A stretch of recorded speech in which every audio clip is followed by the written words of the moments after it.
नमस्कार, मी डॉक्टर सुदर्शन घेरडे.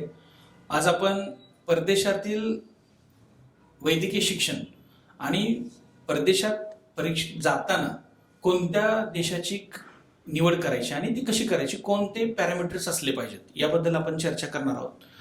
तर पहिल्यांदा ज्यावेळेस आपल्याला प्रश्न पडतो की परदेशात वैद्यकीय शिक्षणासाठी जायचंय, तर हा आपला नेहमीच बी प्लॅन असला पाहिजे, पहिला प्लॅन नसला पाहिजे. पहिला प्लॅन हा नेहमी इथले पॅरेंट्स असू द्या, स्टुडंट असू द्या, माझा कोणीतरी मित्र गेलाय म्हणून मी तिकडे परदेशात जाणं आणि त्या देशात जाणं, त्या स्पेसिफिक कॉलेजमध्ये जाणं, ही चूक तुम्ही करू नका, पहिली गोष्ट. दुसरी गोष्ट, तुम्ही ज्यावेळेस परदेशात जाण्याचा विचार करता त्यावेळेस कोणकोणती गोष्टी अशा आहेत की ज्या आपल्याला चेक करणं गरजेचं आहे. चेक मार्क म्हणतो आपण त्याला, ज्याला आपण पॅरामीटर्स म्हणूया. ते पॅरामीटर्स नेमके कोणते असले पाहिजेत? तर सुरुवातीला 3E आणि 3F ह्या दोन गोष्टीचं जे काही मी सांगणार आहे त्याच्याबद्दल तुम्ही एकदम व्यवस्थित ऐकून घ्या, म्हणजे तुम्हाला परत देश निवडताना कोणतं कन्फ्युजन होणार नाही. एक 3E's मध्ये जो पहिला ई आहे, ई म्हणजे इंग्लिश. पहिला इंग्लिश म्हणजे त्या भाषा, त्या देशाची भाषा ही कोणती भाषा आहे, तर ती इंग्लिश असलेली कधीही चांगली. म्हणजे ज्यावेळेस तुम्ही एखादा देश निवडता त्यावेळेस तुम्हाला नेहमी तुमच्या लक्षात पाहिजे की या देशाची भाषा, त्या भाषेचं इंग्लिश भाषा का असली पाहिजे त्याच्याबद्दल आपण नंतर चर्चा करू. पण इंग्लिश हा विषय घेऊन जर आपण शिकलो तर आपल्याला ते इझी जातं. हा एक विषय झाला. दुसरा जो ई आहे तो इन्व्हायरमेंट, म्हणजे तिथलं वातावरण कसं आहे हे तुम्ही बघितलं पाहिजे. म्हणजे ज्या देशात तुम्ही जाणार आहे तिथली भाषा म्हणजे इंग्लिश आणि वातावरण म्हणजे इन्व्हायरमेंट, हे दोन ई झाले. आणि तिसरा ई महत्वाचा असतो जो एज्युकेशन, म्हणजे तिथलं स्टँडर्ड ऑफ एज्युकेशन कोणत्या पद्धतीचं आहे. ब्रिटिश एज्युकेशन आहे, अमेरिकन एज्युकेशन सिस्टीम आहे, लोकल एज्युकेशन सिस्टीम आहे की आणखीन युरोपियन एज्युकेशन सिस्टीम आहे, हे तुम्हाला बघणं गरजेचं असतं. हे 3E झाले. आता ह्या 3E's वरती आपण परत येऊ. आता जे दुसरे 3F म्हणालो त्याच्यामध्ये पहिला जो एफ आहे तो फायनान्स. आता फायनान्सवरती आपण नंतर बोलू, म्हणजे पैसे किती लागणार आहेत, आपल्या खिशाला किती परवडणार आहे हे आपण पहिलं तय केलं पाहिजे आणि त्याच्यानुसार कंट्री आपण देश निवडला पाहिजे. ज्यावेळेस तुम्ही परदेशात जाता त्यावेळेस तुम्हाला 3E's आणि 3F हा फॉर्म्युला तुम्हाला घेऊन चाललं पाहिजे आणि हे पॅरामीटर्स तुमच्या डोक्यात पाहिजेत. पहिला एफ झाला फायनान्स, म्हणजे पैसे किती लागणार आहेत, एकूण पॅकेज किती होणार आहे हे तुम्हाला माहिती पाहिजे, त्यासाठी लोन मिळणार आहे का, ह्या सगळ्या गोष्टींची चर्चा तुम्ही करायला हवी.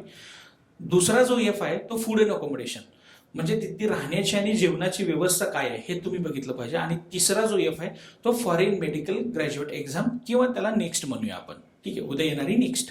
तर फॉरेन मेडिकल ग्रॅज्युएट एक्झाम ही कुणासाठी आहे, का असते, त्याचं काय आहे ते मी ऑलरेडी एक तुम्हाला एक्सप्लेन करीन. आता पहिलं आपण याच्यावरती येऊया की परदेशात मी चाललोय, मला पहिलं काय लागेल, तर मला माझी मानसिकता, माझ्या घरातल्यांची मानसिकता आणि माझी स्वतःची मानसिकता लागेल पहिल्यांदा की मला परदेशात जायचंय. तर परदेशात कधी जायचा विचार करतो, ज्यावेळेस आपल्याला इंडियामध्ये MBBSचं ॲडमिशन मिळत नाही आणि मला MBBSच व्हायचं आहे, अशा वेळेस आपण एक सेकंडरी ऑप्शन बघतो, तो म्हणजे परदेशातील वैद्यकीय शिक्षण.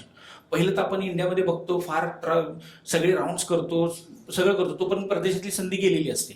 त्याच्यापेक्षा तुम्ही एक रजिस्ट्रेशन करून ठेवलं परदेशातील वैद्यकीय शिक्षणासाठी, काय जे रजिस्ट्रेशनची अमाऊंट असेल XYZ ती मिनिमल ह्याच्यामध्ये असते, $50 पासून $100 पर्यंत असते, $500 ते $1000 पर्यंत असते, म्हणजे साधारणतः 35,000 ते 50,000 पर्यंत त्याची रजिस्ट्रेशन फीज असते.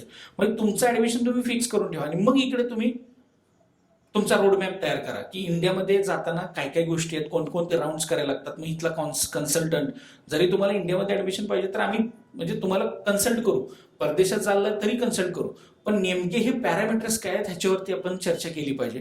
पहिला जे ई मी तुम्हाला सांगितला 3E's, त्याच्यामध्ये पहिला ई आहे तो इंग्लिश स्पीकिंग कंट्री असली पाहिजे. दुसरा ई आहे तो इन्व्हायरमेंट, तिथलं वातावरण असलं पाहिजे. परत मी रिपीट करतोय, तिसरं म्हणजे एज्युकेशन सिस्टीम. या तिन्हीपैकी एज्युकेशन सिस्टीम बद्दल मला कुणीच विचारलं नाही, ती इंग्लिश स्पीकिंग आहे का कोणती कंट्री ते कोणी सांगत नाही. सगळेच म्हणतात की इंग्लिश स्पीकिंग कंट्री. तर इंग्लिश स्पीकिंग कंट्री म्हणजे कोणत्या, तर त्याच्यामध्ये फिलिपिन्स येऊ शकतं, त्याच्यामध्ये USA, UK, Canada, New Zealand, Australia, ह्या ज्या कंट्री आहेत, म्हणजे आर्मेनिया असेल, पोलंड असेल, ह्या ज्या कंट्री आहेत ते इंग्लिश स्पीकिंग मध्ये म्हणतो आपण. ज्यावेळेस आपण नॉन इंग्लिश स्पीकिंग कंट्रीमध्ये येतो त्यावेळेस आपण असं म्हणतो की रशिया आहे, चायना आहे, युक्रेन आहे, जॉर्जिया आहे, कझाकिस्तान, किर्गिस्तान, उझबेकिस्तान, बेलारूस, ह्या ज्या कंट्रीची नावं जी मी घेतली ही सगळी नॉन इंग्लिश स्पीकिंग कंट्री आहेत. म्हणजे तुम्हाला त्या परदेशात जात असताना गेल्यानंतर तुम्हाला या कंट्रीमध्ये ज्या तत्सम कंट्री आहेत, ज्या एशियन तत्सम कंट्री आहेत, ह्याच्यामध्ये तुम्हाला 100% तिथली भाषा शिकावी लागेल. कुणी काही सांगू, तुमची क्लासरूमची भाषा नेहमीच इंग्लिश असते, पण ज्यावेळेस तुम्ही बाहेर कम्युनिकेशन इंग्लिश ज्यावेळेस जाता, कम्युनिकेशन किंवा हॉस्पिटलमध्ये जातात, त्यावेळेस तिथल्या पेशंटला तिथली भाषा बोलता येत नाही, म्हणून तुम्हाला तिथली भाषा शिकवली जाते. रशियामध्ये शिकवली जाते. आणि या अन्य तत्सम ज्या कंट्री मी तुमची नावं घेतली, रशिया असेल, युक्रेन असेल, जॉर्जिया असेल, कझाकिस्तान असेल, किर्गिस्तान असेल, उझबेकिस्तान असेल, या कंट्रीमध्ये तुम्हाला भाषा ही शिकणं गरजेचं आहे. मग भाषा शिकत असताना तिथलं एज्युकेशन चांगलं आहे का? तर 100% चांगलं आहे. या बाबतीत माझं कुठलंही दुमत नाही. पण त्यावेळेस तुम्हाला क्लिनिकल आणि नॉन क्लिनिकलचा जो भाग येतो, त्यावेळेस तुम्हाला परत ह्याच्याबरोबर झगडावं लागतं. ज्यावेळेस तुम्ही क्लिनिकल ह्याच्यामध्ये जाता, त्यावेळेस तुम्हाला भाषा येत असते, पण परत तिथलं लिमिटेशन लक्षात घेता तुम्ही हिस्ट्री व्यवस्थित घेऊ शकत नाही. आणि हिस्ट्री न घेतल्यामुळं तुमचं जे डायग्नॉसिस आहे, डायग्नॉसिस कधी परफेक्ट होतं? ज्यावेळेस तुमच्याकडे 80% डाटा तुमच्याकडे आहे, म्हणजे त्या पेशंटची पूर्ण जनरल डाटापासून फिजिकल एक्झामिनेशन, चिप कंप्लेंट आणि ह्या सगळ्या गोष्टी तुमच्याकडे असतील, त्यावेळेस तुम्ही 80% डायग्नॉसिसच्या आसपास आलेले असतात. जे 20% डायग्नॉसिस राहिले ते ह्याच्यावर आधारभूत असतं. एक तुमचं ब्लड केमिस्ट्री आणि रेडिओ, म्हणजे पॅथॉलॉजिकल आणि रेडिओलॉजिकल, ह्याच्यावरती आपण कन्फर्मेशन करतो. तर हे करत असताना तुम्हाला लिमिटेशन येतात. म्हणजे पेशंटला तर मी जास्त प्रश्न विचारू शकत नाही, कारण त्यांची भाषा ही मायभूमी तिथली असल्यामुळे त्यांची भाषा आपल्याला तेवढी येणार नाही जेवढी त्या लोकांना येते. त्यामुळे परत तिथे लिमिटेशन आहे. म्हणून मी नेहमी सांगतो की तुम्ही इंग्लिश कंट्रीमध्ये जा. म्हणजे इंग्लिश कंट्रीमध्ये जा, तुम्ही तिथं जा असं मी म्हणत नाही, पण इंग्लिश कंट्री का चूज केली पाहिजे त्याच्या पाठीमागची कारणं मी सांगितली. आणि मग त्याच्यामध्ये मग तुम्ही फिलिपिन्स आहे किंवा आर्मेनिया आहे, पोलंड आहे, US आहे, UK, कॅनडा, न्यूझीलंड, ऑस्ट्रेलिया, या देशांमध्ये जा. म्हणजे हे बेसिकली प्रायोरिटी राहील. दुसरं मी असं म्हणत नाही की रशिया, चायनामध्ये किंवा अन्य देशांमध्ये तुम्ही जाऊ नका, असं माझं मत नाही, बिलकुलही नाही. कारण मी स्वतः रशियामध्ये शिकलेलं, त्याच्यामुळे मी रशियाबद्दल वाईट बोलणं हे माझ्यासाठी चुकीचं ठरेल. पण जर काही बेस्ट असेल तर ते बेस्ट चूज करावं, एवढंच माझं मत आहे. आता दुसरा राहिला प्रश्न इन्व्हायरमेंटचा. ज्यावेळेस तुम्ही इन्व्हायरमेंट म्हणता, ज्यावेळेस वातावरण म्हणता, त्यावेळेस बऱ्याच लोकांना वातावरणाशी झगडावं लागतं. आणि मग वातावरणाशी रिलेटेड डिसीज जे असतात ते वेगवेगळे असतात. आणि म्हणून ज्यावेळेस आपण एशियन कंट्री म्हणतो, रशिया जरी आपला एशियन भागात असला, युक्रेन, कझाकिस्तान हे म्हणायला फक्त युरोपियन म्हणतात, जॉर्जिया आणि युक्रेन, पण ते युरोपियन कंट्री नाहीत. त्या USSRच्याच भाग असल्यामुळं आजही त्या कंट्री एशियन कंट्री म्हणूनच ओळखल्या जातात. त्या किती जरी म्हणाले की ते आम्ही युरोपियन कंट्रीमध्ये आहोत, तर तसं कुठलंही प्रस्ताव त्यांच्या पुढे नाही. तर त्या तत्सम कंट्री आहेत, एशियन कंट्री. ह्या तत्सम कंट्रीमध्ये तुम्हाला भाषा शिकावीच लागेल. दुसरं, तुम्हाला क्लिनिकल एक्सपोजर फार असं काही मिळणार नाही. जसं तुम्हाला इंग्लिश कंट्रीमध्ये मिळेल, जसं फिलिपिन्समध्ये मिळेल, तसं तुम्हाला युक्रेन आणि रशियामध्ये मिळणार नाही, ह्याची खात्री मला आहे. कारण मी दोन्हीकडे शिकलेलो आहे, रशियामध्ये शिकलोय आणि फिलिपिन्समध्ये शिकलोय. ठीक आहे. तर त्याच्यामुळं तुम्ही इन्व्हायरमेंट चेक करणं गरजेचं, कारण लाईफस्टाईल रिलेटेड डिसीज वेगवेगळे असतात. इन्व्हायरमेंट बदललं म्हणजे लाईफस्टाईल बदलली. दुसरा विषय असा आहे की तिसरा विषय आपला 3 E's मधला, पहिलं इंग्लिश झालं, इन्व्हायरमेंट झालं आणि एज्युकेशन. एज्युकेशन सिस्टीम कोणती असली पाहिजे? तर अमेरिकन एज्युकेशन सिस्टीम आणि ब्रिटिश एज्युकेशन सिस्टीम. आपली एज्युकेशन सिस्टीम कोणती? हायब्रिड ब्रिटिश एज्युकेशन सिस्टीम आहे. तर त्याच्यामुळे मला वाटतं की तुम्ही ज्यावेळेस एज्युकेशन हा विषय घेता, त्यावेळेस तिथलं एज्युकेशन स्टँडर्ड, तिथून जी मुलं शिकून आली त्यांचं FMG मध्ये सक्सेस रेट तुम्ही बघितला पाहिजे. किती मुलं तिथं पास झाली, किती फेल्युअर आलं, किती लोकांना आजपर्यंत फेल्युअर आहे, हे तुमच्या एज्युकेशन स्टँडर्डवरनं आणि कोणत्या कंट्रीमध्ये गेलं त्याच्यावरनं असतं. त्यामुळे तुम्ही FMGचा सक्सेस रेटची स्टोरी तुम्ही बघावी. म्हणजे कोणत्या देशामधनं ऍडमिशन घेतलेल्या मुलांचं FMGचा सक्सेस रेट जास्त आहे, हे त्या एज्युकेशनशी रिलेटेड आहे आणि तिथली शिकवण्याची पद्धत हे तुम्हाला माहिती पाहिजे. आता दुसरं, आता food and accommodation. Food and accommodation, Indian food हे आजकाल सगळीकडे जगात मिळतंय. त्याच्यामुळे फूड अँड अकोमोडेशनवरती न जाता तिथलं standard of food and accommodation असं म्हणूया आपण.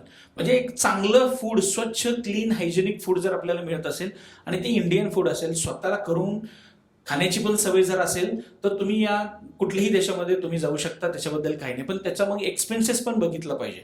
जसं फूड अँड अकोमोडेशनचं जर बघितलं तर रशिया आणि तत्सम कंट्रीमध्ये थोडंसं फूडचा खर्च कमी येतो, अकोमोडेशनचा पण खर्च येतो. पण इकडे इंग्लिश कंट्रीमध्ये बघितलं तर फूड अँड अकोमोडेशनचा खर्च थोडासा जास्त येतो. त्याच्यामुळे फूड अँड अकोमोडेशन हे कुठेही चांगलं आणि चांगलं आपल्यावरती आहे की आपण पैसे किती खर्च करायचे. फूड अँड अकोमोडेशनवरती आपण चर्चा करायला नको, कारण त्याचं प्रत्येकाचं नियोजन वेगवेगळं असतंय. ठीक आहे. आता दुसरी गोष्ट F मधली अशी आहे की फायनान्स. सगळ्यात महत्वाचा विषय काय असतो तर फायनान्स. म्हणजे माझ्या खिशाला किती परवडेल. आता जर मी असं सांगाल, तुम्ही विचाराल मला की कोणत्या कंट्रीमध्ये किती येतं, हे मला आता नीट तुम्हाला सांगता येणार आहे, कारण त्याची पूर्ण लिस्ट आहे. पण मी तुम्हाला अंदाज देऊ शकतो की तुम्हाला जर कझाकिस्तान, किर्गिस्तान, उझबेकिस्तान या कंट्रीमध्ये जर जायचं असेल किंवा रशिया, अगदी युक्रेन आणि इकडे जर जायचं असेल, तर तुमचं एज्युकेशन हे 25 ते 30 लाखापर्यंत व्हायलाच पाहिजे. म्हणजे तुमचं फूड अँड अकोमोडेशन सकट. काही कन्सल्टंट तुम्हाला सांगतात की नाही 20 मध्येच करून देतो, 15 मध्येच करून देतो. हे खरं नाही. त्यांनी तुम्ही त्याच्यावरती विश्वास ठेवायला नको, कारण आजकाल जर बघितलं तर कॉलेजची फीज मिनिमम जरी 2 लाख पकडली तर तिकडचं एज्युकेशन हे 6 वर्षाचं आहे. तर 6 गुणिले जरी 2 केलं तर 12 ते 14 लाख रुपये नुसती फीज होऊन जाते. बेसिक, एकदम बेसिक. तुम्ही येण्या जाण्याचं जरी 6 वर्षाचं 12 वेळा येणं जाणं पकडलं तर तुमचं जवळजवळ 30 ते 40 हजार रुपये बारचो गाठीचे, म्हणजे 5 लाख रुपये येण्या जाण्याला गेले आणि 5-7 लाख रुपये तुमचे फूड अँड अकोमोडेशनला गेले आणि इतर खर्च. असा जरी सर्वसाधारण जरी विचार केला तर 25 लाख रुपये तुमचे जाणार आहेत. त्यामुळे असं कोणी तुम्हाला सांगत असेल, भुरळ घालत असेल की 9 लाख तुमची कॉलेजची फी आहे, 12 लाख फीज आहे, ओके तिथपर्यंत ठीक आहे, पण तिथनं पुढचा जो खर्च आहे ते तुम्हाला सांगत नाही. त्याच्यामुळे तुम्ही त्याचा फायनान्सवरती फोकस करावा, कारण एकदा तुम्ही ऍडमिशन घेतल्यानंतर परत तुम्ही अडकत जाता. तुमची फायनान्शियल कंडिशन काय आहे, लोन मिळणार आहे का भविष्यात, तुमचा ITR फाईल तेवढी स्ट्रॉंग आहे का, बँक तुम्हाला लोन देणार आहे का, ते कॉलेज लिस्टेड आहे का मेडिकल काउन्सिल ऑफ इंडियामध्ये, ते किती क्रमांकाचं कॉलेज आहे, ते इंग्लिश स्पीकिंग आहे का, ते पण सगळ्या गोष्टी तुम्ही चेक करून घ्यावा आणि ही क्रायटेरियामध्ये बसते का बघा, कारण फायनान्स शिवाय आपण परदेशात जाऊ शकत नाही. फूड अँड अकोमोडेशन जरी मागं पुढे असलं तरी सुद्धा तुम्ही त्याची पूर्ण चाचपणी करून गरजेचं आहे. कारण की तुम्हाला जर उद्या भविष्यात 10च्या ऐवजी 15 लागले ठीक आहे, पण 15च्या ऐवजी 25 लागले तर अडचण आहे. त्याच्यामुळे फूड अँड अकोमोडेशन कॉलेजची फीज फिक्सच असते, पण कॉलेजची फीज जेव्हा फिक्स असते तेव्हाच ती कशी आणि कशी भरायची हे तुम्ही व्यवस्थित करावं. आणि मला वाटतं तुम्ही कॉलेजची फीज ही तुमच्या ह्याच्यावर कॉलेजच्यावर डिपेंड असते, त्याच्यामुळे त्याच्याबद्दल आपण यामध्ये चर्चा करायला नको. आणि तिसरा सगळ्यात महत्त्वाचा F हा जो विषय आहे तो फॉरेन मेडिकल ग्रॅज्युएट एक्झाम. मग अशी मी सांगितलं की फॉरेन मेडिकल ग्रॅज्युएट एक्झाम ज्यावेळेस आपण हे करतो त्यावेळेस तुम्ही पाहिलं पाहिजे मागे वळून की या कॉलेजमधली जी काही विद्यार्थी आतापर्यंत पासआउट झाले ते विद्यार्थी इथे येऊन FMG किती पास झाले, म्हणजे लायसनेचर डॉक्टर किती निर्माण झाले इंडियामध्ये, हे तुम्ही बघणं गरजेचं आहे. त्याच्यामुळं फॉरेन मेडिकल ग्रॅज्युएटचा सक्सेस रेट तुम्ही चेक करणं हे तुमच्या अंगानं महत्वाचं आहे. आणि मग तिथलं कल्चर असेल, सेफ्टी असेल, ह्या गोष्टी तुम्ही नंतर, पण हे 6 म्हणजे पॅरामीटर्स आहेत हे तुम्ही अतिशय चांगल्या पद्धतीने चेक केलं पाहिजे आणि मगच तुम्ही चांगल्या कॉलेजची, कोणत्या देशाची निवड करू शकता. मी तुमच्यासाठी कधीही अवेलेबल आहे, तुम्ही कधीही सांगा. मी रशियामध्ये शिकलेलो आहे, फिलिपिन्समध्ये शिकलोय, त्यामुळं आजपर्यंत मी 13 देशामध्ये फिरून आलेलो आहे. आणि मला असं वाटतं की मी असं म्हणत नाही की आय एम द बेस्ट, पण मी तुम्हाला माझा बेस्ट देण्याचा प्रयत्न करेन आणि खरी माहिती तुमच्या समोर ठेवण्याचा प्रयत्न करेन. माझा कोणताही आग्रह राहणार नाही की तुम्ही कोणत्या कॉलेजमध्ये जावं, कोणत्या कॉलेजमध्ये नाही जावं. तुमची इच्छा, मी तुमच्या पुढे माझं सगळं नॉलेज पुढे ठेवल्यानंतर तुम्ही डिसाईड करायचं की तुम्हाला कुठे जायचं. पण हे 6 पॅरामीटर तुमच्या डोळ्यासमोर नेहमी असले पाहिजे, एवढंच मी सांगेन. धन्यवाद. Thank you so much.